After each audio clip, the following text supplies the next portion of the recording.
नीलू नील, मैनू हिजर दी सूली चाढ़िया, मेरी एक ना सुनी दलील। कमरे की मध्यम रोशनी में वो लड़की अपनी ज़ात से बेगाना होकर नाच रही थी। न जाने ये कैसा नाच था जिसके हर रिदम से खुद अजियत ही झांक रही थी।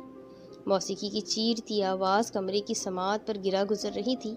मौसीकी की आवाज़ दीवारों से यूं कलाम कर रही थी जिसे तान और सुरों को सुरूर मिल रहा हो। इसी तरह एक दर्द उसके अंदर भी मौजूद था जिससे वो हर सूरत बाहर लाना चाहती थी। अंधेरे को रोशनी की एक रमक चाहिए थी, लेकिन ये रमक ढूंढने का न जाने कौन सा रास्ता था। उसके पांव फर्श पे यूं थिरक रहे थे जैसे वो पानी पे चल रही हो। वो अपने दोनों हाथों की उंगलियां आपस में एक दूसरे में पेवस्त करके सीने के करीब ले आई, किसी खोई हुई शय को अपने पास वापस लाने की नाकाम सी कोशिश पे। उसके दिमाग का एक कोना उसकी बेबसी पर हंस रहा था। खुले बाल गाल में झूल रहे थे, यहाँ वहाँ